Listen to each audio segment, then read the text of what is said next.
c'est pour vous permettre d'éliminer d'abord les plus simples, pour vous permettre de pouvoir faire d'abord le truc là, pour faire d'abord le schéma. Et dès que nous aurons le schéma, maintenant on pourra continuer sur le reste. Vous avez les différents circuits. On a le module Wi-Fi, le duo codec. Le duo codec, généralement, quand c'est codec, ça veut dire codage et décodage. Quand on parle de codec, on parle de modem. C'est modulateur, démodulateur, codeur, décodeur. Ça veut dire que ce circuit-là va coder. Ça veut dire que le circuit audio, où nous avons l'analogique qui va être transformé en numérique avant d'être passé sur le processeur. C'est lui qui va le gérer. Il va le coder et le décoder. À la réception, il va d'abord le décoder pour qu'il soit numérique, pour qu'il passe dans votre appareil, dans votre processeur avant de vous sortir ça au haut-parleur. Lorsque vous parlez maintenant, il faut qu'il le code maintenant. Il va le coder parce que votre appel doit être transformé en numéro, c'est-à-dire en chiffre logique 0 ou 1 avant de passer dans le processeur avant d'être envoyé. Donc voilà un peu comment est-ce que ça se fait. Donc après nous avons le contrôleur de l'écran. Nous avons ensuite le microprocesseur. Nous avons la mémoire flash. Nous avons ici cette partie qui sera la partie réseau. Et ici nous avons la partie alimentation. On a deux types d'alimentation dans un iPhone.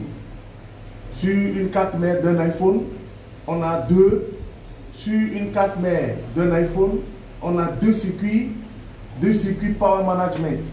Le Power Management s'appelle Power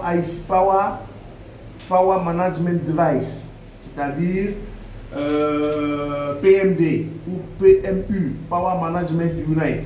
Le premier, le voici, il est là. Ah, vous ne voyez pas, désolé. Non, c'est moi qui fais. Vous avez, je suis en... Moi, c'est sur la machine en fait. Dites-moi que vous ne voyez pas. Ah. Bon, on y va. Non, en fait, c'est que moi, je ne vois pas là, je vois ici en fait. Moi, je vois ce que j'ai sur l'écran de mon ordinateur. La souris, c'est bon, vous avez la souris. D'accord, alors nous avons le module Wi-Fi qui se trouve généralement en haut. Ensuite, nous avons le circuit audio codec. Il va coder et décoder. Nous avons ensuite le circuit qui va contrôler l'écran. Hein, l'écran, là, ça c'est le circuit d'affichage. D'accord? Ensuite, nous avons un microprocesseur. Nous avons ici le Power Management. Alors attention, le circuit qui se trouve être ici, là, est entouré de quoi? Est entouré des condensateurs et des bobines que vous voyez. Un composant qui est entouré de condensateurs de bobines, c'est le circuit Power Management. Ensuite, vous avez le circuit flash, la mémoire. Ici, vous avez une mémoire 16 Go ou 128 Go. Déjà, ceci doit vous donner une idée sur ce qui se passe actuellement en électronique. Quand je vois certaines personnes qui se tuent parce qu'ils veulent faire le bypass. Ils veulent faire le bypass.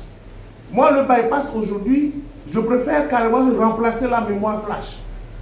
Au lieu de bypasser, parce que c'est dans la mémoire flash que, dans la mémoire de stockage, que nous avons notre identifiant. Donc le mieux, c'est de l'enlever et de le remplacer. Donc vous pouvez étendre cette mémoire de 16 Go à 128 Go. C'est possible aujourd'hui. Vous voyez. Donc ensuite, j'ai la seconde, le second Power Management qui est là. Il est entouré de quoi? Il est entouré de composants encore, voilà, vous voyez, des condensateurs et des bobines qui l'entourent. C'est le second Power Management. Ensuite, maintenant, j'ai ici le signal réseau. Toute cette partie-là, c'est la bande réseau. Ici, c'est le circuit réseau, ce que nous appelons le PA, Power Amplifier, qui est là, ici. Ouais, donc voici comment est-ce que la carte mère de mon iPhone est constituée. Ça, c'est la première partie. La deuxième partie, c'est l'arrière où vous avez, parce que vous ne voyez pas ici, les ports SIM, il n'y en a pas. Dans la partie réseau, je vais vous donner une indication. Dans la partie réseau, je vous donne une indication rapide. Je ne vois pas le... Oh, il est parti.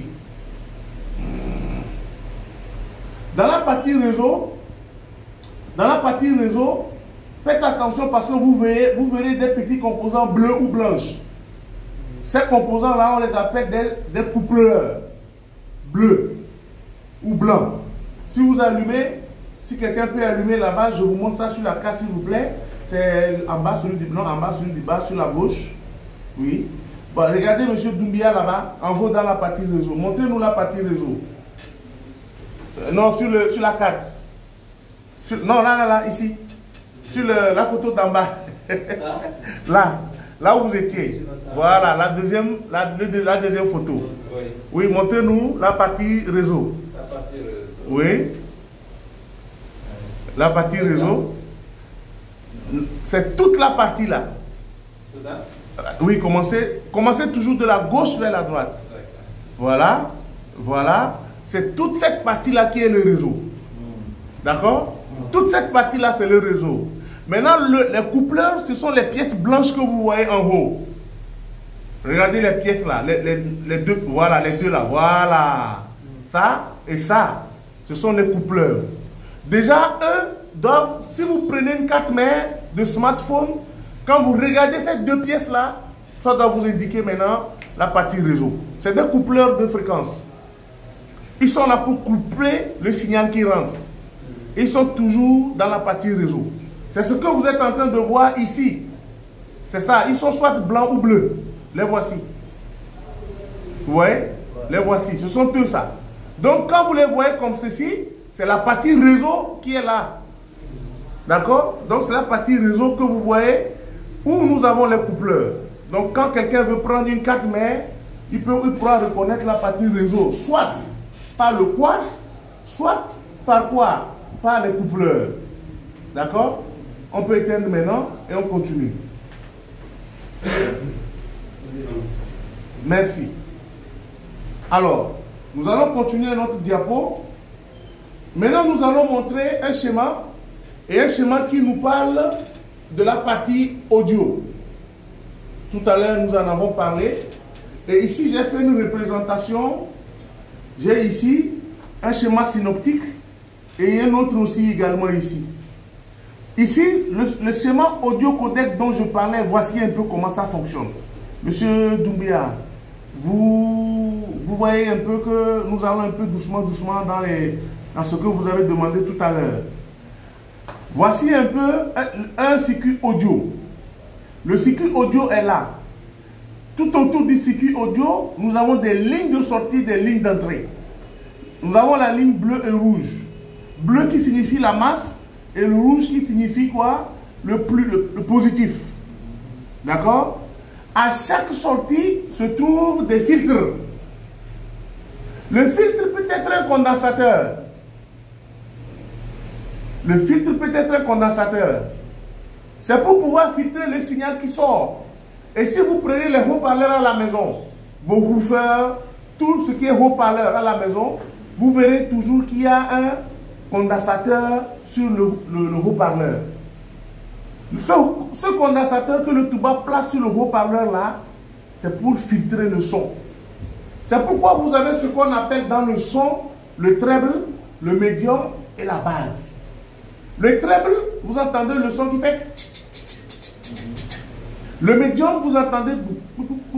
Il y a la base on sent un peu de base. La base, maintenant, c'est là où vous sentez du boum, boum, boum. Donc, à chaque étape du son, on place des condensateurs pour éliminer les lourds ou les moins lourds. Et donc, ici, on a utilisé quoi? On a utilisé des filtres. Attention. Attention. On a utilisé des filtres à la sortie. Les sorties, je vous dis toujours, de la gauche vers la droite. De la gauche vers la droite. À droite, vous avez quoi? Vous avez les sorties. À droite, vous avez les sorties. Ici, nous avons un moteur. Et le moteur, c'est un vibreur. C'est une sortie. Parce que le vibreur va vibrer, vous allez sentir que votre téléphone sonne. C'est une sortie. Ensuite, vous avez le haut-parleur. Le haut-parleur, c'est le haut-parleur qui vous sort le son. La sonnerie.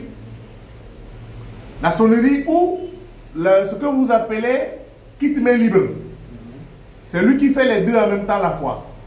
Ensuite, vous avez celui qui est en haut. Où vous ne voulez pas que quelqu'un vous entende ce que vous dites, il est en haut. D'accord? C'est lui qui est en haut, ce que nous appelons écouteur généralement. Ensuite, nous avons le micro. Le micro qui est en haut. Alors, ici, attention, je vais vous dire que sur la plupart de nos smartphones, aujourd'hui, on a deux types de micros. Un en bas et un en haut. Un en bas et un en haut. Donc, nous parlons de celui qui est en bas. D'accord? Et ensuite, maintenant, sur l'autre côté, maintenant, vous allez trouver quelque chose de bizarre. C'est ce symbole-là que nous avons. C'est ce que vous appelez la prise jack. C'est-à-dire le trou où on met le casque. Le trou par lequel on met le casque là. Quand vous voulez mettre les écouteurs dans les oreilles, il y a un trou, non? C'est ce trou-là qui est là-bas. Je ne parle pas je parle de là où vous mettez le fil sur le téléphone. Voilà. C'est ça que nous appelons le earpiece. Donc sur ce trou-là, on a deux. On a l'écouteur et en même temps le micro. Mais les sorties sont uniques. Sur l'audio, il n'y a pas de souci. Mais sur le micro, il faut mettre un micro et un filtre. Maintenant, ça, le système connecteur, c'est la prise, c'est le trou dans lequel vous allez brancher. C'est pourquoi vous avez le signal in et out. Oui, c'est que le out qui va vers le casque et du casque qui va dans le téléphone par le micro. C'est pourquoi on a le out pour le casque et le in qui va rentrer pour venir maintenant vers le circuit audio par votre micro. Ok? Donc voilà un peu comment est-ce que le circuit audio codec généralement est constitué. Donc si vous avez un souci, vous n'avez pas de son dans l'écouteur, vous n'avez pas de son dans le haut-parleur, et que vous avez remplacé cette pièce-là manuellement, ça ne marche toujours pas, alors il faut attaquer quoi? Il faut attaquer le responsable. Et le responsable, c'est qui? Le responsable, c'est le circuit audio codec. C'est juste à remplacer. Le circuit audio codec, vous le verrez là-bas, sur le schéma synoptique. Vous le verrez si vous allumez, mais je ne veux pas encore. Ah, il va allumer. Ah, allumez. Non, allez-y, allez-y, bien. Le circuit audio, il est où? Il est où le circuit audio? Le circuit audio, il est où? Il est où le circuit audio? Le circuit audio, il est où? Non, c'est pas lui. Deuxième. Non, c'est pas le deuxième. Le circuit audio, il est là devant toi, hein? Là. Il est là devant toi. Oui. Mais c'est lui. C'est lui. Ce qui est bizarre, c'est que c'est le seul qui a une couleur différente. Et qui a combien de sorties? Qui a 3 sorties. Et on a le speaker, l'écouteur et le micro. Voilà. C'est lui le circuit audio. Quand vous faites tout, vous avez remplacé un micro, vous avez remplacé l'écouteur, et que ça ne va toujours pas, messieurs, ne traînez pas, il faut avoir une solution hardware. Le hardware, c'est quoi? C'est de remplacer le circuit audio. C'est tout. C'est tout. Quand vous avez un souci avec l'écouteur, vous avez remplacé, vous avez changé le micro, vous avez changé l'écouteur, et que ça ne va toujours pas, il faut remplacer le circuit. C'est tout. C'est tout. C'est tout. C'est pourquoi aujourd'hui j'ai dit que lorsque vous faites de la réparation, il ne sert à rien de prendre le fer à air chaud et puis de souffler sur une carte mère. Mais vous soufflez quoi? En réalité, vous soufflez quoi? C'est ce que beaucoup font. Ils ouvrent la machine, ils ouvrent le téléphone et puis ils commencent par souffler. Zzzz. Après, ils remontent. Mais ils soufflent quoi? Le fait de souffler là, en réalité, c'est qu'ils créent des courts-circuits parce qu'ils vont fondre l'étain. Mara, oui. Tu es dedans. Oui. Maintenant, ça commence par venir, hein? Oui, je comprends bien. Non, tu ne comprends pas bien. Le fait de chauffer, c'est mieux de connaître le composant qui est en panne. Ah non, ce que tu dis là, attention. Tu es en train de dire quelque chose que moi-même je ne comprends pas. Reprends ce que tu veux dire. Si je comprends bien. si je comprends bien. Oui, je comprends bien. Tu ne comprends pas bien? Vas-y. Il ne faut pas prendre voilà. le souffleur et de souffler toute la carte mère. C'est mieux d'identifier la voilà, c'est tout. Ouais. C'est tout. Je vois. C'est ça la différence avec vous qui êtes en train de faire une formation. Oui, c'est ça. C'est comme tu dis par exemple, tu es malade, tu pars à l'hôpital. Docteur, je suis malade. Le docteur ne te consulte même pas, il ne te dit rien, il te dit couche-toi sur la table d'opération. Et il prend les ciseaux et tout ça là, il commence par te déchirer. Et puis, il veut... C'est ça en fait. Vous voyez, ce sont les erreurs là qu'on fait. C'est ça en réalité le problème sur les techniciens. Le mieux, c'est d'abord de localiser, de connaître la pièce qui est concernée. Le gars m'a amené un appareil. Il dit que je n'arrive pas, on ne m'entend pas, on ne m'écoute pas. Mais il y a deux choses qui se passent. Parce que c'est lui, le technicien, qui veut te parler de ça. D'accord? Mais si toi, tu ne vérifies pas, tu vas aller remplacer l'écouteur alors que lui te parlait du micro. C'est ça les pannes que moi j'avais reçues, des gens comme ça. Qu'est-ce qu'il faut faire d'abord? Il faut d'abord enlever sa puce. Vous mettez votre puce dans le téléphone. Vous mettez sa puce dans un autre téléphone Jogan. Et puis à partir de son téléphone, tu appelles ta puce. Ou bien tu appelles son numéro. Comme c'est toi qui es le technicien, tu as le téléphone malade dans ta main. Maintenant, quand tu as appelé, tu pourras, quand tu lui dis allô, s'il te répond, ça veut dire qu'il t'a entendu. Ça veut dire qu'il t'a entendu. Si toi tu ne l'entends pas, ça veut dire qu'il a un problème d'écouteur parce que tu ne l'as pas entendu. Maintenant, s'il lui dit allô et que tu l'entends, toi tu dis allô et qu'il ne t'entend pas, ça veut dire qu'il a un problème de micro. Là, c'est plus facile. C'est pourquoi dans la fiche ou dans la réception d'un client, on demande toujours que ce soit les techniciens qui reçoivent le client. C'est le client, c'est le technicien qui reçoit toujours le client, pas une autre personne. Si une autre personne reçoit les clients, ça veut dire que c'est fini, c'est foutu. Il faut que ce soit vous, le technicien, qui recevez les clients. C'est vous qui allez le recevoir parce que c'est à vous qu'il doit dire la panne qu'il y a. Et c'est à vous de déterminer. Ah tiens, on y va, on continue. Parce que c'est long, hein. Aujourd'hui, avant-hier c'était 72, on a attendu que M. Doumbia soit là pour reprendre le cours là. Mais on va faire ça aujourd'hui. Le prochain, s'il rate, on ne va pas l'attendre. Bon, après je pense que c'est Papa Gay qui va rater parce qu'il y a 77 diapos que je dois faire. La dernière fois on a fait jusqu'à 25. Les gars ils étaient connectés et ils n'ont envoyé qu'un seul j'aime. On a coupé. Mais oui, ils ont envoyé un seul j'aime. Ils sont encore connectés, ils ne sont que 4, ils n'ont que 84 j'aime. Je vais couper. Non. Ils sont à 103 connectés, ils suivent. C'est qu'en fait, après, moi je regarde ça pour le voir le cours. C'est ça. C'est pas à eux de le faire. Oui, mais le problème c'est que ceux qui sont connectés là, ils n'ont qu'à venir s'inscrire. Ouais, il faut pas, ils vont pas regarder tout le cours en ligne. Ou bien? Ah oui? Oui, Papa Gay, il m'appelle tous les jours, monsieur, on peut voir le cours en ligne. Là-bas, on a le connexion de ADI et c'est pas la même qualité. Ah ouais, bon. On peut continuer. Ils n'ont pas envoyé des j'aime. Vous êtes connecté, vous êtes à 80, vous êtes à 100 et quelques. Et vous êtes seulement un truc. C'est Instagram. Hein? Oui, non, oui, truc. Allô? TikTok. Un instant. Oui, bonjour. Nous sommes en direct. Vous êtes au Pentola? Allô? Oui, la porte est sur le côté. Il y a une voiture garée. Vous voyez sur le côté là, il y a le prêt-à-porter la griffe. Vous l'avez vu? Dans la ruelle Goudron. Non, dans la ruelle du à côté du restaurant, il y a une ruelle. La ruelle goudronnée là. Quand vous tournez directement.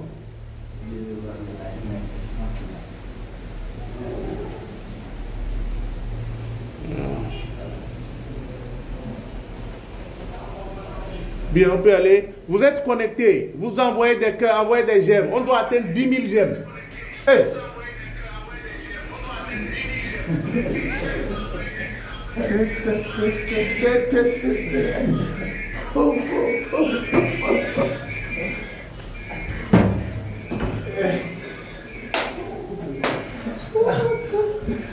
Il faut enlever la batterie. Non. Avec quel souci?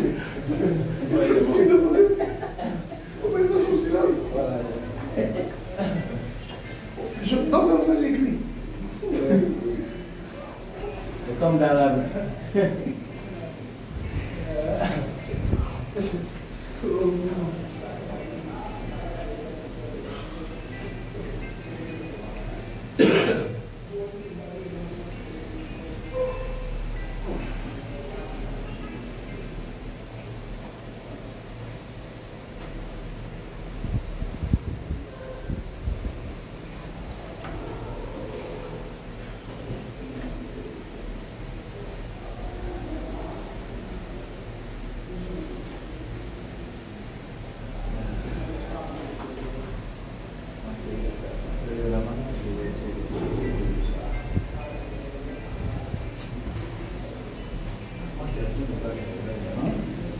Moi, c'est le coup de ça que je voulais.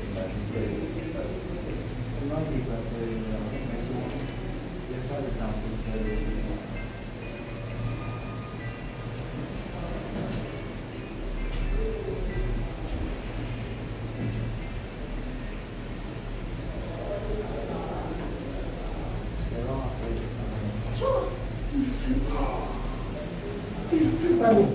Ça, c'est dans la nuit. Hein.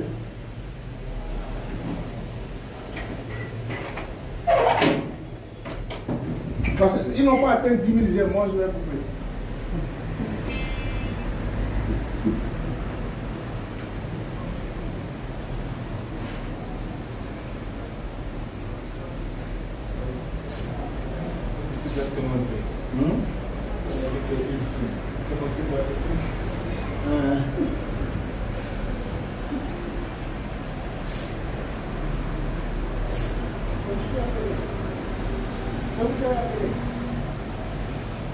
C'est vous qui avez appelé. Vous avez appelé.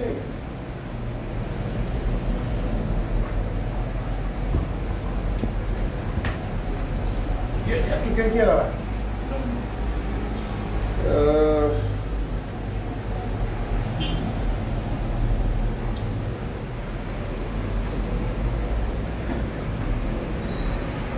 Un instant, je vais couper les directs. Là, je dois faire un appel vite fait.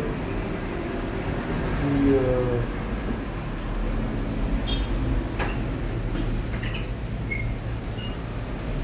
donc, quand on va atteindre, je vais arriver au... On a 31 diapos. Donc, à 20 diapos, c'est fini. Je vais arrêter si on n'est pas dans les 10 000 j'aime, quoi. Ici, ils n'ont pas... Bien.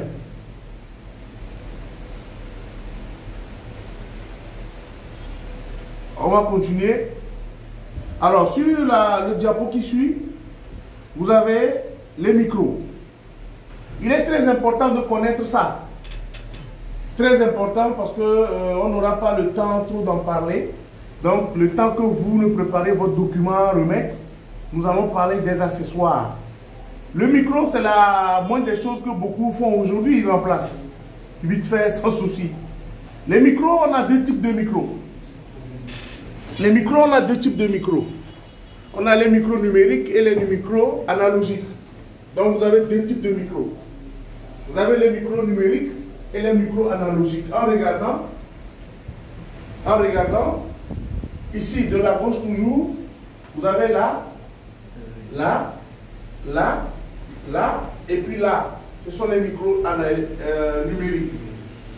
C'est-à-dire ça, là, et puis ça, tout ce qui est carré. Tout ce qui est carré ou rectangle, c'est du micro numérique. Est-ce que vous suivez? Tout ce qui est carré ou rectangle, c'est les micros numériques. Tout ce qui est rond, comme vous le voyez, ce sont des analogiques. Le micro analogique a deux points de connexion seulement. Tandis que les micros numériques, vous pouvez avoir 3, 4, 5 ou 6 pins. D'accord? Ils sont toujours carrés ou rectangles. Et c'est ce qu'on utilise sur la plupart de nos téléphones Android actuellement. La plupart des téléphones Android utilisent les micros numériques.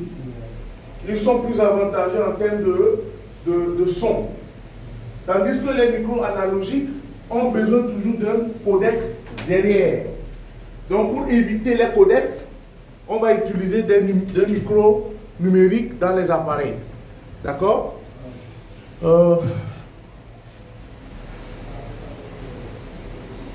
Ensuite, nous avons ici une représentation d'une carte mère de micro analogique. Donc en regardant, vous avez un micro analogique qui est là. D'accord? Et ensuite, maintenant, vous allez voir qu'il a deux fils. Le rouge et le noir. Le rouge et le noir, qui vont représenter le plus et le moins. Ensuite, vous avez les composants. Sur votre carte mère, vous avez les composants qu'on utilise. On a des résistances, on a des condensateurs et des résistances. Ce que nous mettons en valeur ici, c'est de suivre la ligne, ce que nous appelons les pistes. Ce que nous appelons les pistes. Donc, nous avons l'entrée du micro qui va passer dans les composants qui vont être utilisés comme des filtres.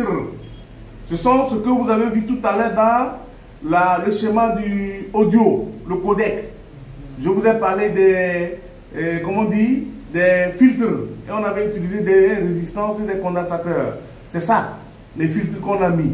Donc, notre micro va être branché sur le plus et le moins. Alors, il va y avoir, à un moment donné, ce que nous allons appeler les tests à froid. Les techniciens ne le connaissent pas.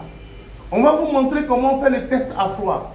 Le test à froid est nécessaire pour un technicien. Avant de commencer par réparer un téléphone, il faut faire le test à froid. En fonction des valeurs trouvées, vous saurez si la ligne d'entrée jusqu'au processeur, c'est-à-dire c'est là où ça disparaît. Vous voyez un peu. Ça commence ici, il rentre là par les deux résistances, passe à travers en parallèle dans le condensateur, passe au travers de ces deux condensateurs également, sur le côté, vont disparaître et ensuite maintenant vont sortir par les résistances et vont venir vers le micro. Donc l'entrée commence ici. Si vous voulez savoir si votre micro va marcher, vous devez faire un test à froid. Le test à froid se fait lorsque on ne branche pas le téléphone. Le test à froid se fait lorsque le téléphone n'est pas branché sur la tension. Donc pas de batterie, pas de DC power. D'accord? Donc le test à froid se fait sans alimentation. Sans alimentation, j'ai dit. Donc on ne met pas de batterie, on ne met absolument rien. Ensuite, voici le test à froid. La méthode du test à froid consiste à utiliser la sonde positive sur la masse et la sonde négative sur l'entrée du micro. Ça, vous voyez, c'est la sonde noire qui est là. Je vais mettre mon sélecteur de fonction sur le mode buzzer. Je vais mettre mon sélecteur de fonction sur le mode buzzer, c'est-à-dire test de diode. D'accord? Et ensuite, je vais positionner la sonde rouge sur la masse. La masse, c'est la référence 0 volts. C'est ça. Vous voyez? C'est la plus grande partie qui puisse exister sur une carte mère. Vous voyez? Donc, c'est la partie unique. Donc, la masse, la voici. Or, le test à froid demande à ce que on utilise la sonde positive sur la masse et la sonde négative sur les points de contact. Il y aura une valeur qui va s'afficher. Maintenant, en fonction de la valeur que vous aurez à comparer, vous saurez si est-ce que la ligne elle est bonne ou elle n'est pas bonne pour le micro. Est-ce que ça va? Bien. Ça ne va pas. Ça ne va pas et ça ne va pas. Comme ça ne va pas, je vais faire ceci. Je vais allumer. Voici un peu ma carte mère. D'accord? J'ai un PCB. Sur le PCB, j'ai quoi? J'ai deux surfaces. Il y a une surface avec composants que je vois avec des lignes de tracés. Ici aussi, j'ai des composants avec des lignes de tracés. Mais attention, ce n'est pas seulement les lignes que vous voyez sur les deux faces comme ceci là, qui sont les lignes qui fonctionnent. Il y a des lignes qui sont cachées. C'est pourquoi votre PCB c'est comme ça. Vous voyez ma main. Le PCB est comme ceci, une première et une deuxième. Il y a des composants ici et il y a des composants ici. Mais entre le PCB, entre tout ça là, se trouvent d'autres lignes. Ces lignes-là sont séparées par des isolants. Quand vous prenez le diluant pour nettoyer la carte mère, c'est l'isolant que vous enlevez. Finalement, la carte mère qui était protégée, les lignes qui étaient protégées, j'ai une ligne positive, j'ai une ligne négative. Une ligne positive, une ligne négative. Isolé par du vernis. Vous prenez le diluant, vous lavez votre carte. Vous enlevez le diluant. Finalement, la carte devient comme ça. Vous allez le sécher au soleil. Elle va devenir plus dure. Quand vous allez mettre la batterie comme ça, là, le téléphone va faire.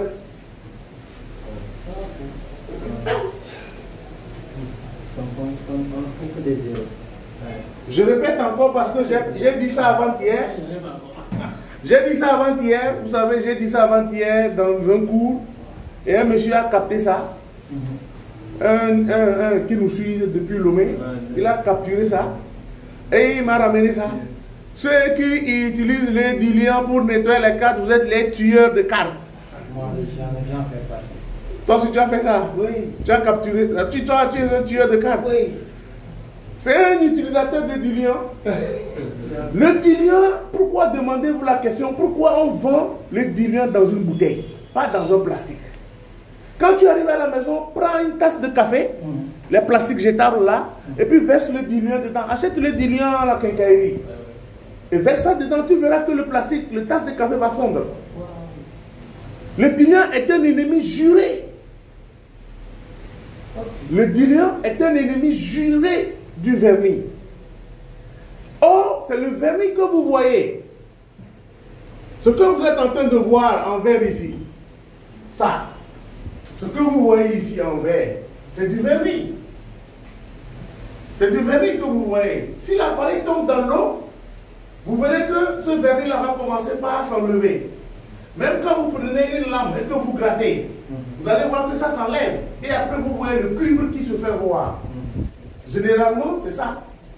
C'est pourquoi j'ai dit, je répète que les gens qui me disent que l'appareil est tombé dans l'eau, j'ai mis ça dans du riz là, c'est des faux techniciens. Même si les gens ont fait sur YouTube, on a regardé. En 22 ans, j'ai jamais fait ça. Le riz n'a rien à voir avec l'absorption de l'eau dans un téléphone portable. Un bon technicien intelligent doit savoir que de l'eau est un conducteur d'électricité. Et l'eau, avec le cuivre, va former ce qu'on appelle les grilles de verre. Quelle que soit la durée que l'eau fera dans l'appareil, votre appareil va s'éteindre un jour. Si même vous mettez dans le riz et que votre appareil reprend, 2 jours, 3 jours, 1 semaine après, l'appareil va s'éteindre. Vous allez voir l'écran va faire du noir. Ou il y aurait un problème forcé. Quand l'appareil tombe dans l'eau, on l'ouvre, on le met dans le bain ultrasonique. C'est le bain ultrasonique qui te lave l'appareil. Ce n'est pas le riz. Ne faites jamais l'erreur là. Les deux erreurs là, ne le faites jamais. Genre l'appareil est tombé dans l'eau, j'ai mis ça dans du riz. Genre l'appareil est tombé dans l'eau, j'ai mis ça au soleil. Ça s'est séché et puis j'ai commencé par l'utiliser. Mon frère, amène ça chez un réparateur. Amenez ça chez un réparateur. C'est le bain ultrasonique qui va vous aider à récupérer votre appareil. Le riz n'a jamais réparé un appareil. Les gens qui utilisent le riz, le diluant, c'est les tueurs de cartes mères. Bon, en fait, c'est qu'un aspirateur. Mais il va qu'aspirer l'eau qui est à l'externe. Mais l'eau est déjà rentrée. Les gens vont aux toilettes, l'appareil tombe dans les pupilles. Ils s'assoient ou ils disent que non, c'est sorti, j'ai mis ça au soleil, ça a séché et puis j'ai allumé. Alors que l'eau va rentrer, on le verra bientôt. Les circuits intégrés, on les appelle des BGA. Ce sont des circuits à billes. Donc quand l'eau rentre dans la carte mère, ça va jusqu'au fond, jusqu'au sous le circuit. C'est là où il va aller stagner et il attend des jours et des jours. Quand il commence par sécher, il commence par ronger, il commence par faire ce truc bleuâtre là. Hein, cette couleur bleuâtre, c'est parce qu'il commence par faire une solution chimique. Et c'est cette chimique là qui va percer votre carte et va ronger. C'est fini. C'est fini. Il faut que les gens... Mon autre fait que j'avais la part derrière ici. Oui. Il y avait un autre juste avant. J'étais en train de prendre un café et puis ça s'est versé sur le clavier. Et j'ai eu juste le réflexe de retourner. Oui, vous avez retourné. Mais après le clavier. Après j'ai mis au soleil. Oui. Quand j'ai commencé à utiliser tous les écrans, parce que c'était écran tactile. Oui. Oui, ça se bloque. Mais tout bougeait tout seul. C'est ça, le clavier va commencer par te sortir des lettres alphanumériques automatiquement. Tout ce que je touchais. Un bon technicien qui a ça, ne vous fatiguez pas. Quand il vous dit, quand vous voyez que il vous a amené un ordinateur, il te dit quand je tape une touche, une autre touche sort là. Insistez, même si coupez-lui le doigt, insistez, dites-lui monsieur, tu as versé du café sur le clavier. Tu as versé de l'eau, ou bien tu as utilisé ta main dans de l'eau et tu es revenu utiliser ton clavier. Le clavier se ferme automatiquement parce que ce sont des lignes parallèles. Donc quand il y a une touche qui est fermée à l'intérieur, le reste c'est des circuits rebonds. Donc le clavier, quand tu tapes, il fait du rebond sur les autres touches et finalement tu as des touches, une succession de touches sur l'écran. Il faut remplacer le clavier. Un technicien qui te dit que je vais te réparer un clavier, c'est un menteur. Il faut changer le clavier. Parce que dans le clavier, c'est du plastique. Et le plastique, c'est le carbone qu'on a mis dessus. Donc, personne ne peut le faire. Il faut juste remplacer. Si un technicien te dit, mon frère, je vais te réparer le clavier. Tu dis, tu vas changer. Il dit, non, je vais te réparer. Tu ne vas pas changer. Il dit, non, il ne faut pas garder votre ordinateur là-bas. Allez acheter un autre. Voilà. Sinon, s'il le fait, après, c'est le circuit, le contrôleur de clavier qui va gâter.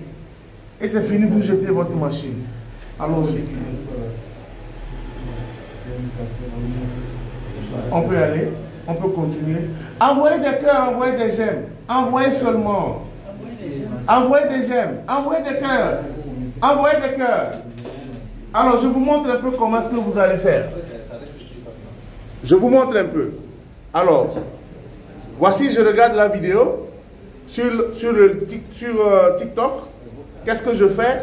Je tape sur la vidéo. Hein, je fais des appuis réguliers sur la vidéo. Et ensuite, maintenant, je peux facilement envoyer des cœurs. On continue? Oui, je peux le faire en rediffusion. Je peux le télécharger, faire ça en diffusion.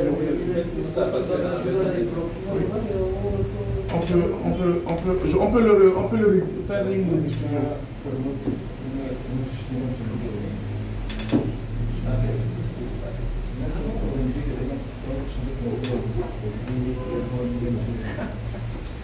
Vous avez vu ça? Ouais. Ça c'est quoi? Ça c'est une clé? C'est? Il va me payer. Il va me payer. Bonjour. C'est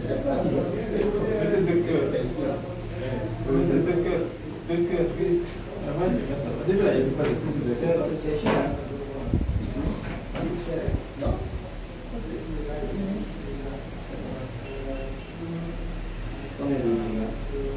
Ça peut être enregistré pendant 7 jours. Et le feu, ça prend pas beaucoup d'espace.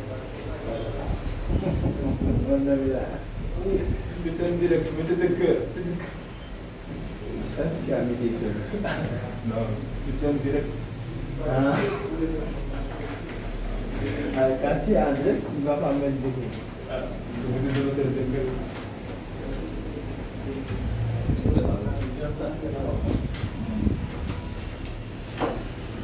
Moi, je n'ai pas parlé de la pause de ça, je pensais que ça allait me mettre à la diffusion après. Ça, après, j'ai revoir le coup. Ça, je sais que c'est la seule personne qui va me demander ça.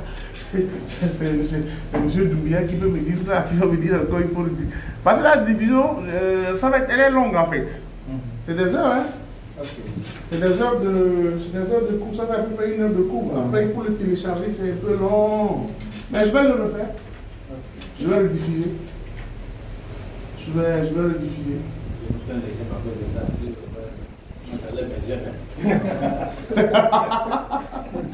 Non, là, il faudrait qu'on atteigne 10 000 j'aime. Hein? On est seulement qu'à 2000 là. Si, moi, j'ai pas mis le là. Il faut envoyer, il faut taper. Je t'envoie, je n'envoie pas tes cœurs. Je n'envoie pas tes cœurs. Hein? Si, j'ai envoyé des cœurs. Bon, on peut aller, hein, on continue. On va finir, aller vite. Alors, après que je fasse vous voyez toujours la méthodologie du test à froid. Toujours, vous regardez. On a mis toujours la sonde rouge sur la masse. Et ensuite, maintenant, on essaie de vérifier maintenant sur la ligne comment ça doit se passer. Alors, ici, je vous montre la représentation sur papier de la disposition des composants. C'est ce que vous voyez un peu. Ouais, donc on a une disposition de composants qui est représentée ici. D'accord? Donc il faut toujours et toujours, ce que je disais tout à l'heure, là où la ligne disparaît ici, c'est le CPU. Il va directement à quoi? Il va directement sur le microprocesseur parce qu'il y a là, il n'y a plus de circuit audio. Sur ces cartes, on n'a plus de circuit audio. Donc le circuit audio est incorporé directement à quoi? Au CPU. Donc c'est un peu comme ça que ça se présente. Donc faites vraiment attention pour ne pas vous tromper en fait. D'accord, on peut aller sur le suivant. Toujours le test à froid. Là ici maintenant, qu'est-ce que vous allez remarquer? La config a changé. La config des composants a changé. Ok? Même chose également sur l'autre. Vous voyez? Là, j'ai le port SIM 1, le port SIM 2 est là. Ok? Le port SIM 1 est là, le port SIM 2 est là. Maintenant, voici un peu l'entrée de mon micro qui est non, pardon. L'entrée de mon micro qui est là. Les lignes qui sont là. Vous voyez? Qui rentrent, qui passent par les résistances. Premier filtre, condensateur. Deuxième circuit. Et là, on a monté le condensateur et la résistance, on l'a monté en couplage, ce qu'on appelle le circuit RC. D'accord? RC. Et ensuite, on a les résistances qui vont filtrer notre signal et qui vont aller où? À travers les deux condensateurs qui sont là. Les deux condensateurs que vous voyez là, ce sont ceux qui sont ici. Les deux là. Et ensuite, il va disparaître pour aller vers le CPU. La ligne de test à froid consiste à savoir si toute cette ligne-là, est-ce que ça va marcher. C'est pourquoi on fait le test à froid. D'accord? Maintenant, si vous faites le test à froid et que ça n'a pas donné, vous pouvez maintenant facilement revenir sur les composants et individuellement mesurer d'abord le premier pour voir s'il n'est pas en court-circuit ou en circuit ouvert. Soit il va vous donner une petite valeur de fuite, soit le composant va sonner. Si ça sonne, ça veut dire qu'il est en court-circuit. S'il donne une valeur faible, ça veut dire que de fuite, ça veut dire qu'il est en circuit ouvert. D'accord? Bon, ce qu'on appelle généralement dans le jargon le open line. Oui. Dans l'autre, là, comment on fait le test à froid? Dans quoi? Le test à froid se fait toujours sur n'importe quel appareil, le plus sur la masse. Mais le premier, là, on voit clairement la masse. Toujours. La masse, tu le verras sur n'importe quelle carte. Non, mais là, je n'ai pas vu là où tu trouves la masse. Je dis, moi je ne parle pas de ce que tu as vu. De tous les appareils, tu verras toujours la masse. La masse, c'est la plus grande partie qui puisse exister.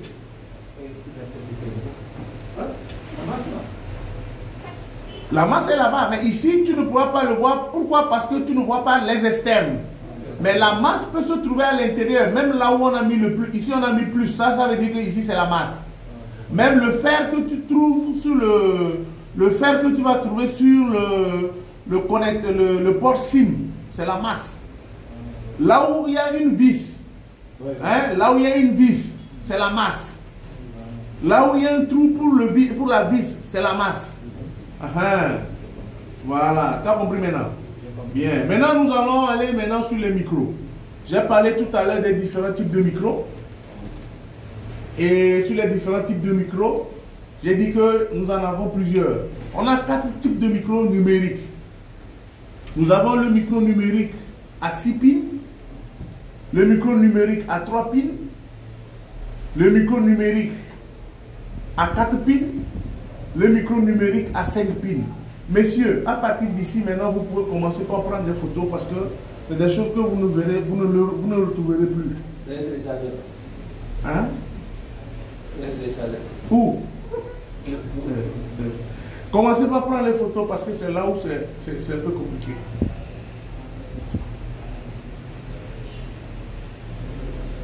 Vous pouvez juste réduire la vidéo et puis vous prenez. Parce que là, il est très important. Vous prenez juste la photo parce que c'est important. Hein? À partir de maintenant, là, il faut commencer. On peut avancer. On peut avancer. Normalement, on devait travailler sur les 4 ce matin avant de rentrer. Hein?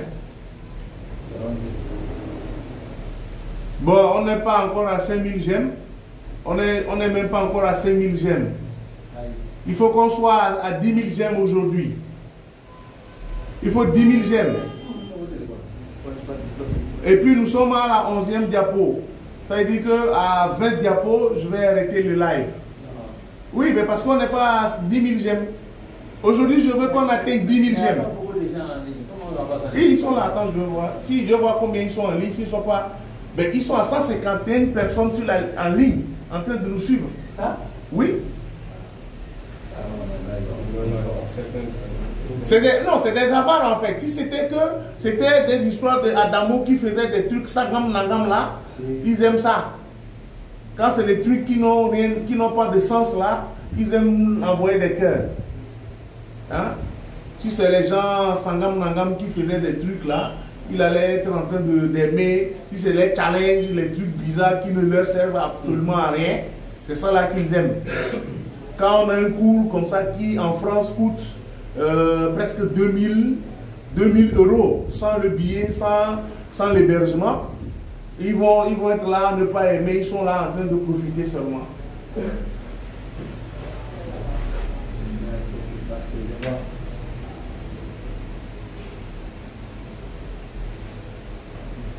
Mais partagez la vidéo, donc partagez le live. Partagez le live pour qu'on atteigne au moins 10 000 connectés. Ah. Oui, bonjour Madame Lolo Axel. Merci d'envoyer des cœurs. Lolo Axel, merci d'envoyer les cœurs. Aujourd'hui, nous devons atteindre 10 000 cœurs. On continue, hein? On continue. Merci pour ceux qui sont en ligne. Alors ici, vous voyez le PCB, la position des micros sur les PCB. Comme j'ai eu à dire tout à l'heure, la plupart des smartphones qui sont aujourd'hui sur le marché utilisent 2 micros. Un micro en bas et un micro en haut, qu'on appelle first mic et second mic. Ici, ce sont les micros qui sont, on va les reconnaître par la position à côté du quoi? Du connecteur de charge. On va les reconnaître à côté du connecteur de charge. Et là, ici, le connecteur de charge, il est là, et votre micro, il est à côté. Vous voyez un peu, là, c'est la position d'un micro à 5 pins. Ici, vous avez le connecteur de charge qui est en bas, et vous avez ici un micro à 6 pins. Vous voyez un peu. Donc, voilà un peu la position de chaque micro. Ici, sur la gauche, nous avons le connecteur de charge qui est là, et nous avons la position du micro. Il arrive souvent que beaucoup les enlèvent et ne peuvent pas les replacer. Donc, ils les abandonnent. Ça, c'est le secret des micros numériques. Beaucoup les enlèvent et ils ne peuvent plus remplacer. Donc, qu'est-ce qu'ils vont faire? Ils vont l'abandonner comme ça et partir.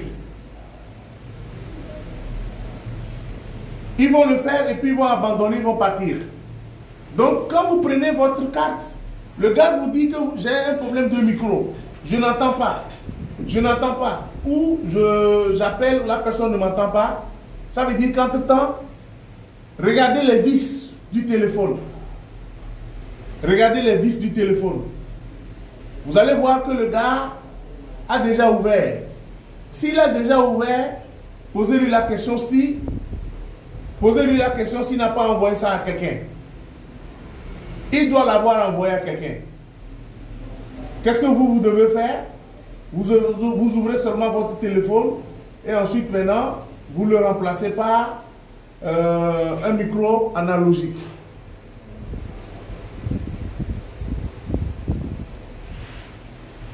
Vous le remplacez par un micro analogique. On vous montrera tout à l'heure comment se fait le remplacement d'un micro numérique par un micro analogique.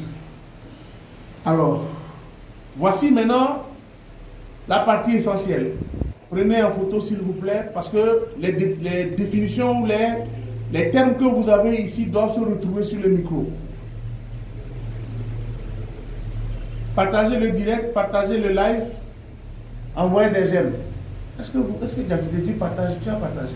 Tu n'as pas partagé quoi? Mais ils n'ont pas partagé, il faut envoyer sur Facebook aussi. Il faut partager dans vos groupes. Partage sur WhatsApp, partage sur les trucs. François, est-ce que tu partages dans vos groupes, dans le groupe comorien? Tu as Facebook? Non, mais quand tu prends, là où tu es sur les lives, non? Il n'a pas de TikTok. Oh, lui c'est Faisal, vraiment. Tu dois, Faisal, je crois que toi, on doit t'asiler. on doit te faire asile. Faisal. Non, on doit le mettre en asile. Comment que tu peux trouver mon téléphone si on aura beaucoup de jeunes? Quand on parle là, toi, il ne faut pas parler.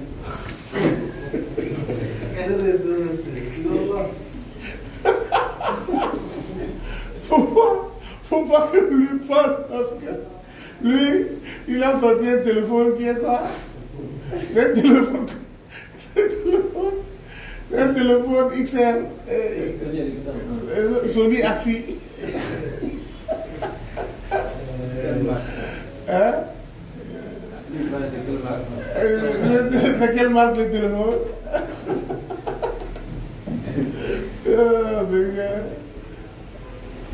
Non, le gars là, quand on parle là, faut pas parler. Toi, Ingria là.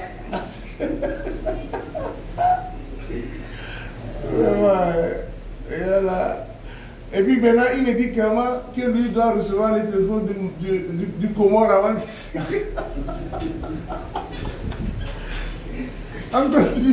On continue. Bon, après on va voir ça. On continue s'il vous plaît. Alors ici vous avez les termes que vous devez retrouver sur les micros numériques avant de les placer. Chaque terme a une signification. Vous avez le GND qui veut dire le ground en anglais, qui représente la masse. Ensuite, vous avez le VDD. Le VDD, c'est le voltage qu'il faut, c'est-à-dire VCC. C'est la tension, c'est-à-dire la ligne positive qu'il faut connecter au micro pour que le micro soit fonctionnel. Ensuite, vous avez le data qui est la représentation de données et où le output signal sortant. Ça veut dire que le micro va capter à partir du trou ma voix, va transformer cette voix-là avant de la faire sortir pour pouvoir attaquer la ligne de sortie. Donc nous avons ce qu'on appelle le output signal. Nous allons les revoir maintenant sur chaque micro. Nous allons revoir pour chaque micro, nous allons voir comment est-ce qu'on les détermine. Pour un micro 6 pins, il faut prendre déjà parce que c'est ça qui est le grand problème de beaucoup de techniciens là qui réparent les téléphones. Parce qu'ils ne savent pas. Donc vous pouvez les prendre directement comme ça. Pour un micro 6 pins, nous avons 3 masses ou 4 masses. Les cercles, ce sont les masses. Donc, vous pouvez utiliser seulement un seul. Que vous preniez ceci, cela ou l'autre, ou ceci, vous prenez seulement un seul fil et vous prenez un seul point qui va représenter la masse. Maintenant, en fonction de la position de votre micro, vous cherchez le output signal et le V-supply. Est-ce que vous suivez? Quand vous positionnez votre micro et que le micro est au milieu, au-dessus, donc ça veut dire à gauche, j'ai le data output signal et en bas à droite, j'ai le power supply. Est-ce que vous suivez? C'est bon? Micro à 4 pins. Pardon, 5 pins. Pour un micro à 5 pins que nous retrouvons dans les exemples dans les Redmi, les Note 4, etc., vous avez le cercle et les 4 connects. Ok? Vous allez faire quoi? Vous allez juste relier la masse avec les 2 qui sont en bas pour faire la masse. Normalement, celui-ci représentait le clock. Il représentait l'horloge. Mais vous pouvez le relier pour en faire la masse. Et ensuite, vous avez le data et vous avez le power supply pour que vous puissiez le connecter. On peut avancer? Nous avons un micro à 3 pins. Pour un micro à 3 pins, voici un peu la représentation. Vous avez le milieu qui représente la masse. Et ensuite, vous avez l'autre qui est le output signal. À droite, en bas, vous avez le power supply. Je vous le montre parce que sur beaucoup de cas, il arrive des fois où on tombe sur des PCB de micro 5, 6 ou 4 pins. Mais on n'a pas ce micro même là sur le marché. Je ne sais pas si vous comprenez. Il arrive des fois que vous tombez sur... Il arrive des fois où vous tombez par exemple sur un PCB qui va avoir 4 pins. Mais vous n'avez pas le micro 4 pins. Vous avez un micro 3 pins. Comment il faut faire la transformation? C'est pour ça que ce cours-là est important. Il va arriver des fois où vous allez tomber sur un micro à 6 pins. Mais vous avez seulement le micro à 3 pins. Comment est-ce que vous devez le faire? C'est ça. C'est pour ça. Parce qu'après, nous allons utiliser le fil de shunt. Okay. Voici un micro à 4 pins. Voici le micro à 4 pins. Nous avons le micro à 4 pins. Mais là. On a 2 grounds. Il n'y a rien qui montre le ground, Si, c'est ça. Vous avez les 2 là. Quand tu les vois, regardez par exemple, voici la masse unique. Tout ça. Faisal, regarde. Tu vois tout ça là? Tu vois, non? Ça, c'est la masse. Si tu mets ton test de continuité sur 1 ici et sur le truc en fer là, ça va sonner. C'est ça qu'on appelle la masse. D'accord? Donc les 2 là sont la masse et les 2 là, vous allez voir, ils sont séparés. Vous voyez? Ils sont séparés de l'autre. Quand ils sont séparés, ils disparaissent. Sur les 4 mères de téléphone portable, vous verrez que les trucs là vont disparaître. Ils vont disparaître. Donc les gars, faites vraiment beaucoup attention. Je continue. Maintenant, nous avons un micro 6 pins. Un micro à 6 pins. Normalement, quand on doit le connecter, 6, le voici. Comment ça doit se passer? Ici, tout ça, c'est le ground. Avec le milieu, vous voyez, il y a un qui vient au milieu, l'autre qui est connecté au milieu et le milieu aussi. Donc, on a seulement que quoi? 1, 2 et 3 à utiliser. Donc, ici, ce n'est pas forcé de le mettre. Donc, si je prends un micro 3 pins, facilement, je peux le connecter sans souci. Oui, je ne sais pas si vous voyez un peu. Si je prends un micro 3 pins, j'ai besoin seulement que de 3 entrées. La masse, le VDD et le output signal. C'est fini. C'est fini. Et puis je mets mon fil. Simple comme bonjour. Un micro à 3 pins. Représentation, le micro 3 pins sur la 4 mères, c'est comme ça. Donc quand vous positionnez votre micro, vous devez vous retrouver comme ça. Même chose. D'accord? C'est bon, est-ce que vous suivez? Feuille sol, et puis son ami bleu-bleu. Ouais, bleu-bleu. On continue?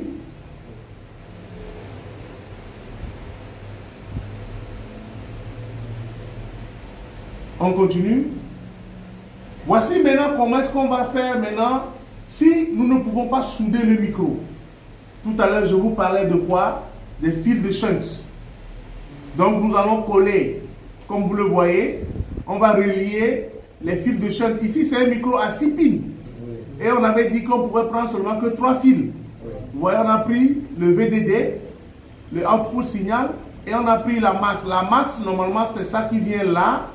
Tout ça, c'est la masse et celui du milieu. Voilà comment on va le mettre sur un téléphone à 4 pins. Vous voyez, on a pris 6 pins pour remplacer sur un micro 4 pins. Vous voyez, c'est là, c'est ce qu'on fait. C'est bon? Je suis encore à 7 minutes de la fin du cours. C'est encore petit. Voici comment est-ce qu'on fait un changement de micro, mais en utilisant comment on appelle, une résistance. Avant de remplacer un micro qui est numérique par un analogique, vous devez chercher une résistance de cette valeur. Cette résistance-là a la valeur de 4,7 kg. Soit c'est une valeur comprise entre 2,2 K à 4,7 K. Ici, nous avons une codification de résistance à 3 chiffres. Mawa, oui. Tu suis un peu ici parce que ça, tu l'as dans le document que je t'ai remis hier. Je sais. Voilà.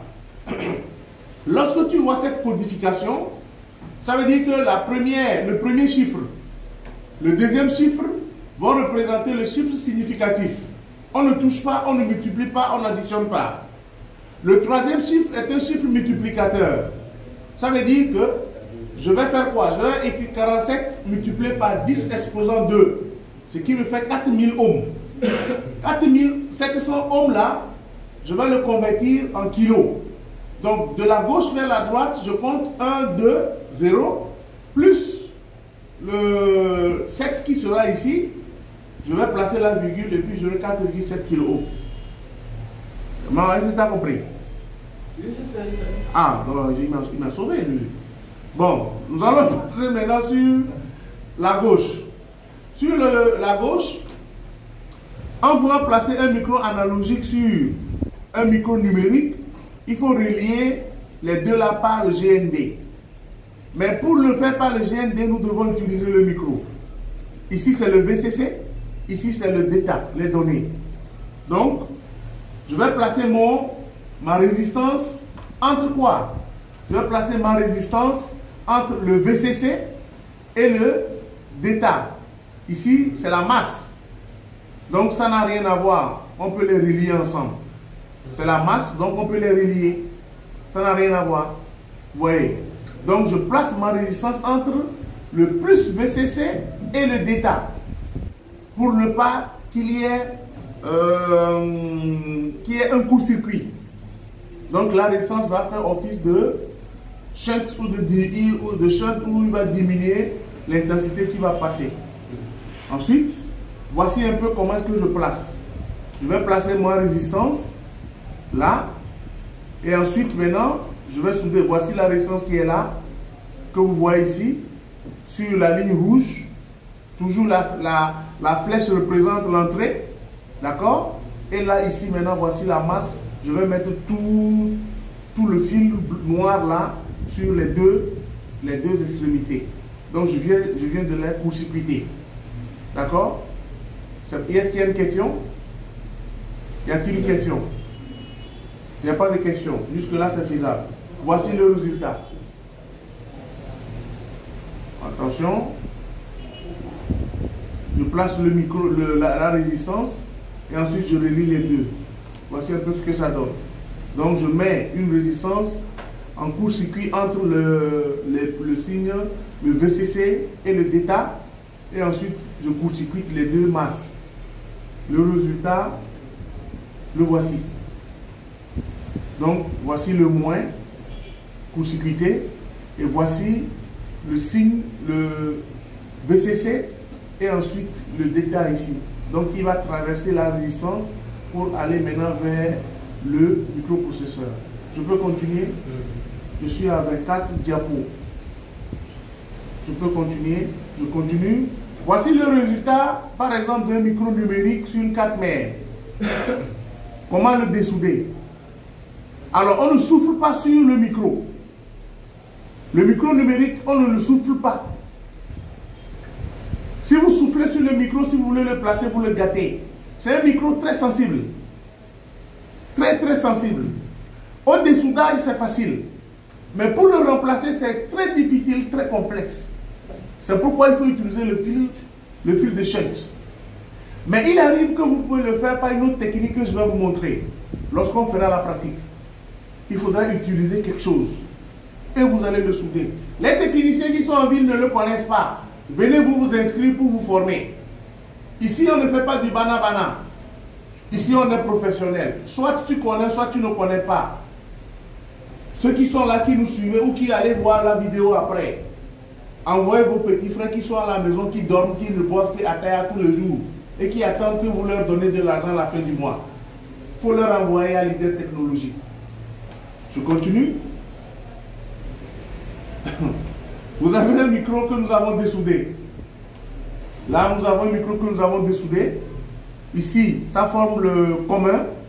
Et ici, vous regardez, vous allez voir que tout autour, il y a une ligne de séparation. C'est ça qui est là. Les deux d'en haut, là, les voici. Et voici les masses. Faisal, voici les masses. Les masses, là, ce sont eux qui vont se placer ici. Parce qu'ils sont interreliés entre eux. Et là où il y a la séparation, tu vois, c'est eux qui sont ici, là. Ils sont séparés, ils ne se touchent pas. Vous voyez? D'accord? Et ça, c'est là où c'est grave. Parce que pour le souder, on ne voit absolument pas. Pour le souder, parce que vous devez placer cette partie-là sur cette partie, donc vous ne voyez absolument rien. Et là, c'est là où c'est compliqué. Utilisez le fil de shunt. Voici quelqu'un qui a enlevé. Voici comment. Regardez, on a premier, on a mis la soudure et on a essayé de souder. Quand on a soudé, regardez comment est-ce que l'étain est en bas. Vous voyez l'étain? Vous voyez? Ah non, attention seulement. Voilà, ça, au premier. D'accord? On va mettre le flux, on va mettre le teint pour pouvoir souder correctement. Et ensuite, on va le placer. Regardez sous le micro. Regardez. Alors que non, on ne doit pas voir ça. Ça, c'est de l'étain, puisque ça dépasse. Vous voyez? Et voilà la position finale. Le micro n'est pas bien positionné. Vous voyez? Donc, ce n'est pas un truc facile à faire. Ce n'est pas un truc vraiment facile à faire. Voici la position finale. Et là, ce n'est pas bon. Ce n'est pas bon du tout parce que vous avez court-circuité en haut. Ici, là où, ici, il a été court-circuité. Même le bas a été court-circuité. Parce que, regardez, c'est biaisé. Bien. La solution à faire, les voici. Voici les solutions. On utilise le fil de shunt. Ça, c'est un micro à 3 pins. Ça, ce sont les solutions. Vous pouvez les prendre en photo. Je peux aller plus vite. Et puis, je finis. C'est plus vite, ce sont les solutions. Si vous avez des soucis, il suffit seulement de prendre cette photo et puis c'est réglé. Vous mettez 3 fils ici, c'est un micro 3 pins sur 4 pins, 3 pins sur 5 pins, 3 pins sur 6 pins, 3 pins sur 3 pins. D'accord? Ce sont les différentes solutions. Ici également, vous avez un micro 4 pins sur les 4 différentes cartes mères. Vous pouvez prendre en photo rapidement, parce que là où je suis là maintenant, là c'est du rapide. D'accord? Ce sont les solutions. Ensuite, c'est bon. Vous avez un 6 pins sur les 4 solutions de cartes mères. D'accord? Je passe. Et là, voici maintenant un problème qui arrive récurremment, qui est un flashcard. Un flashcard qui est le micro qui se trouve être sur le connecteur jack, la prise jack, là où on branche l'écouteur. Donc il y a une nappe qui est là, le micro est caché derrière.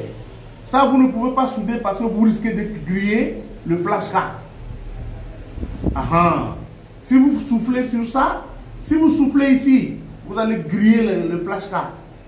L'air chaud ne peut pas le faire. Donc, qu'est-ce qu'il faut faire? Il faut utiliser les fils. Donc, voici le fil de shunt. Vous mettez votre micro sur le côté et vous prenez les fils, vous les interreliez déjà en sachant déjà que j'ai la masse, j'ai le VDD, j'ai le plus. Ici, c'est quel micro? C'est un micro 6 pins. Ça, ce sont les connexes. Donc, voici, nous sommes sur la dernière diapo. Et là, je pense que c'est bon. C'est bon, non? Est-ce qu'il y a une question? Je vais dire merci à ceux qui étaient connectés, ceux qui ont suivi. Je vais leur dire merci. Et maintenant, je vais juste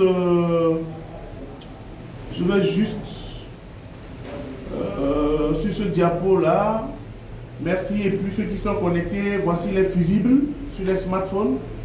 Ça, ce sont les fusibles. Ceux qui ne les avaient pas vus la dernière fois. Les différents fusibles sur les smartphones, leur forme, leur couleur. Voici les fusibles.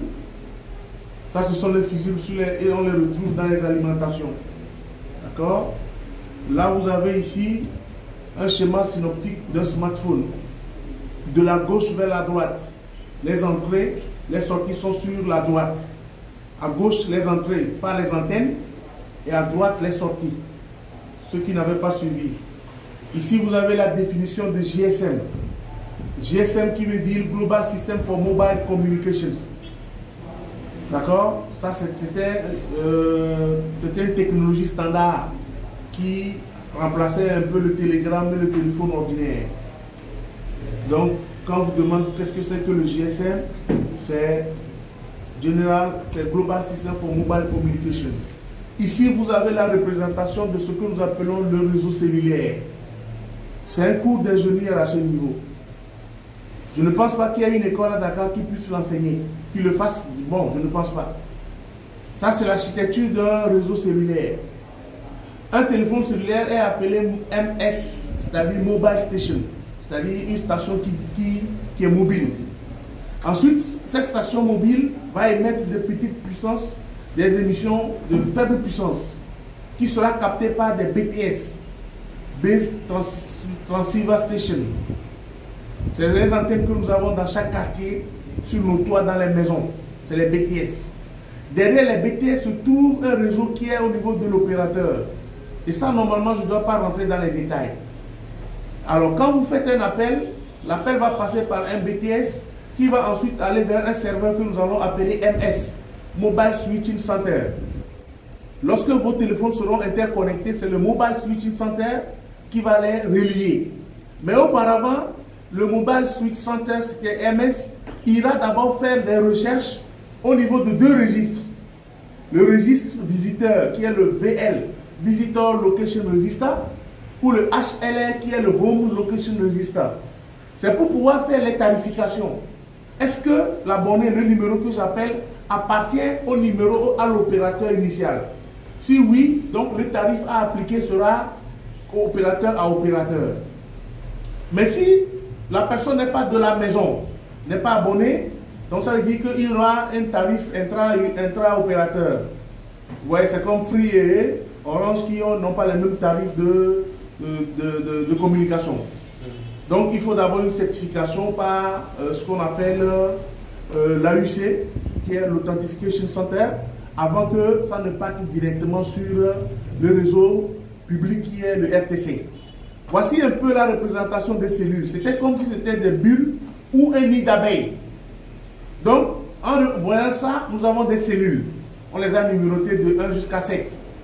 Donc, l'ensemble de ces cellules que vous voyez ici va s'appeler réseau cellulaire. Nous avons un réseau cellulaire. Donc, d'une zone à une zone, vous vous déplacez et c'est une antenne BTS qui vous prend en charge. C'était là l'histoire, c'est de là qu'a commencé le nom réseau cellulaire. C'est par rapport à la disposition des cellules, comme si c'était une ruche d'abeilles. D'accord? Ensuite, vous avez ici ce que je disais aux deux autres tout à l'heure, l'avancement de la technologie en télécommunication. La première génération a commencé comme si la personne était comment on appelle ça? Une position de départ là. Quand on fait une course. À vos marques. À vos marques. La première génération, c'était comme si on était à vos marques. Dans une course de haie, vous allez voir que la personne va se lever, se lancer, va commencer par prendre sa vitesse, prendre position pour sauter la haie. Voici comment est-ce que la génération a commencé avec les gros téléphones en première génération. Ensuite, on a eu des téléphones bichrome, c'est-à-dire écran couleur, qui sont sortis, où on ne faisait envoyer que des MMS. C'est-à-dire que je prends une photo, que je peux envoyer par message. Là, on est arrivé à une position de départ. Dans la position 3G, la personne s'est levée, et là, on peut envoyer maintenant des photos normaux. Des photos noires, ça fout là, désolé, hein, des photos normales. On est arrivé à la 3G. De la 3G aujourd'hui, nous sommes en train d'envoyer des vidéos. Même un footballeur, on prend quelqu'un en photo qui joue en football, ou bien on fait une vidéo d'un terrain et puis on voit. Maintenant, imaginons ce que la 5G va nous donner. La 5G, ça veut dire qu'on aura des gens même, on pourra voir même l'ombre de la personne qui court. Si déjà on a vu la personne qui saute la haie, donc ça veut dire qu'on pourra voir l'ombre d'une personne qui court. En traduction, nous avons deux types de réseaux dans la télécommunication. On a le réseau rural, et on a le réseau urbain. Dans la télécommunication, on a deux zones. On a la zone rurale, semi-rurale et urbaine. C'est ce que nous appelons généralement, entre la ville et le village, il y a ce qu'on appelle la campagne. Donc en campagne, vous allez voir qu'il n'y a pas d'antenne. C'est ça qui se passe lorsque vous quittez Dakar, vous arrivez à Djamnyadjo, vous avez encore la bonne connexion. Quand vous commencez par dépasser un peu à IBD pour rentrer un peu, aller vers Mbour, à un moment donné, vous voyez que les antennes commencent par disparaître. C'est là-bas qu'on diminue un peu la densité du réseau pour ensuite maintenant aller l'amplifier dans la zone urbaine. Donc c'est en fonction de cela que souvent les opérateurs font le dispatching de leur réseau. Je ne vais pas entrer dans les détails. Voici la configuration d'un réseau cellulaire, d'un réseau de télécommunication. Ça c'est plus complexe, c'est à la Sonatel. Je ne vais pas en parler, même si je le maîtrise, je ne vais pas en parler. Je ne vais pas en parler. Ça ne vous concerne pas. Ça c'est trop grand pour vous. Ça c'est trop grand, ça c'est trop lourd. On ne va pas arriver là-bas. C'est trop lourd. Ensuite, vous avez la 4G. Cette technologie 4G qu'on définit comme étant long term evolution. C'est la 4G qu'on utilise aujourd'hui. Et c'est une nouvelle technologie, c'est une nouvelle norme où nous utilisons des fréquences très élevées. Vous l'avez vu tout à l'heure, c'est des fréquences qui vont jusqu'à dans les 2.5 gigas à 5 gigas. Où nous avons une rapidité. Donc quand vous regardez un peu, vous avez la norme HSPA+. C'est ce que vous voyez sur vos téléphones. S'il n'y a pas la LTE, vous avez le H+. Si vous n'avez pas la LTE, vous avez le H+, qui s'affiche. Ensuite, maintenant, nous avons au niveau des composants de smartphone, les différents composants qu'on a. Ces différents composants qu'on a, les voici. Et c'est ce que nous avons cité dans l'autre schéma synoptique là. Nous avons l'antenne switch. Le PFO, il est également appelé PA. Le PFO veut dire Power Frequency Oscillator. Il veut également dire Power Amplifier. Si vous n'avez pas le PFO, vous verrez le PA. D'accord? Vous avez le ERIS et le TX, c'est-à-dire le receiver filtreur et le transceiver filtreur. Vous l'avez vu tout à l'heure sur le schéma en face de papa. Nous avons ensuite le RFIC, ce que nous appelons le circuit réseau. RFIC, c'est le circuit réseau. Vous avez ensuite le VCO, qui veut dire Voltage Controller Oscillator. Vous avez ensuite le cristal dont j'ai parlé aujourd'hui, qui est le quartz. Vous pouvez déjà commencer par chercher ce que c'est que le quartz. On vous en parlera. Au milieu, vous avez le circuit dans la partie alimentation. Nous avons le Power IC qu'on appelle le PMD ou le PMU. Vous avez le RTC, qui veut dire Real Time Clock, qui est un composant qui donne l'horloge au processeur. Si lui, il est malade, votre téléphone ne marchera pas. À mon réseau, le téléphone même peut ne pas s'allumer. Vous avez le circuit audio. C'est lui qui génère, là on l'a vu tout à l'heure, circuit codec audio, qui génère le son, la sonnerie, les voix. Les musiques que vous sortez, c'est lui. Vous avez le circuit de charge qui se trouve à côté du Power IC. Vous avez ensuite le CPU qui est le contrôleur Process Unit, le processeur. Vous avez la mémoire RAM et le flash, qui aujourd'hui les deux ensemble vont former ce que nous allons appeler le eMMC, Embedded Memory Card. Donc sur les smartphones de l'heure actuelle, actuellement sur le marché, tous les fabricants de smartphones ils n'utilisent plus les RAM, mais ils utilisent les RAM combinés au flash qui s'appelle le eMMC, qui est le Embedded Multimedia Card. Voici un peu pour aujourd'hui, là où je vais m'arrêter, parce que le reste là, ça dépendra du devoir que vous allez rendre, et c'est en fonction de cela que nous allons pouvoir, je peux vous prendre ça individuellement pour vous expliquer. Donc j'attends vos rendus de devoir pour vous dire maintenant la suite de ce que nous allons faire. Pour vous dire la suite de ce que nous allons faire. Bien. Tout à l'heure, j'avais voulu préparer pour ce matin comment faire la soudure, le dessoudage du fer à air chaud. Ici, nous allons regarder un peu cette vidéo. Je vous laisse regarder. Et vous allez voir, je ne vais pas trop parler. Vous regardez la vidéo de comment est-ce qu'on soude un circuit miniature de surface. Vous avez d'abord le PCB. Je reprends un peu. J'ai d'abord le PCB initial. Voilà un PCB. Sur le PCB, nous avons des pastilles. Ok? Là où nous soudons, les trucs argentés ou cuivrés que vous voyez, ce sont les pastilles. Un bon technicien ne doit pas enlever les pastilles.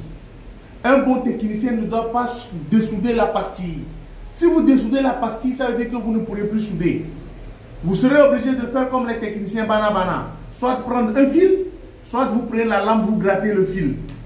Voilà. Donc, il faut faire très attention. Et je tiens. Pour ça, je suis très réticent dans la micro-soudure. Vous ne le faites pas bien, vous reprenez. Jusqu'à ce que vous arrivez. Nous allons utiliser le film Kapton. Ici, on va utiliser un circuit intégré qu'on va placer. On va le maintenir avec le film Kapton. Vous regardez juste. Et ensuite, maintenant, nous pouvons après le faire. Ça, c'est avec du film Kapton qu'on est en train de poser. Pour retenir un peu le circuit pour ne pas bouger. Ok? Ça, c'est juste pour retenir le circuit pour ne pas bouger. Et après, maintenant, on va utiliser de l'étain. Ici, nous utilisons de la pâte à braser. Cette pâte à braser là, c'est ce que vous appelez le flux. C'est ce que nous appelons le flux ici. Et le flux permet d'éviter des courts-circuits entre les pâtes. C'est le flux que vous avez dans la boîte jaune. Vous allez le placer avant de pouvoir mettre de l'étain. Ça va vous éviter de faire des courts-circuits entre les pâtes. Maintenant, on va dégainer le pistolet à air chaud. C'est-à-dire qu'on lève, on souffle sur les pastilles. Mais puisque nous avons mis, ici la pâte qu'on avait mis, c'était de l'étain soluble. C'était de l'étain soluble. Donc nous soufflons sur l'étain soluble et là maintenant la connexion va se faire. Si on doit le faire, on le fera, mais d'une autre manière. Papa, tu es en train de somnoler, ou bien il est l'heure pour dormir. D'accord? On va le faire, mais on va le faire d'une manière posée. Donc préparez-vous. Les messieurs qui n'ont pas encore le cutter là, cherchez le cutter. Ceux qui n'ont pas le cutter, ceux qui n'ont pas les lames là, vous devez avoir la brosse. Vous devez vous acheter une brosse à dents. Vous devez acheter le cutter. Vous devez acheter le mbom. Ouais, bon, le truc chose là. Bon, pour pouvoir, le mbom. Vous devez l'avoir. Et c'est avec ça que nous allons travailler. D'accord? Je pense que c'est bon pour aujourd'hui. Je ne vais pas continuer sur la micro-soudure. Je vais la faire, je crois, samedi prochain. Il est en train de mettre ça où? Il a mis ça sur les pâtes. J'ai l'impression qu'il met ça entre Non, ce n'est pas entre, c'est sûr. Oui. Bien. Je pense que c'est bon pour ce matin. C'est bon pour aujourd'hui. Nous allons vous dire merci. Et pour ceux qui étaient en ligne, merci de nous avoir envoyé des cœurs. Merci de nous faire confiance.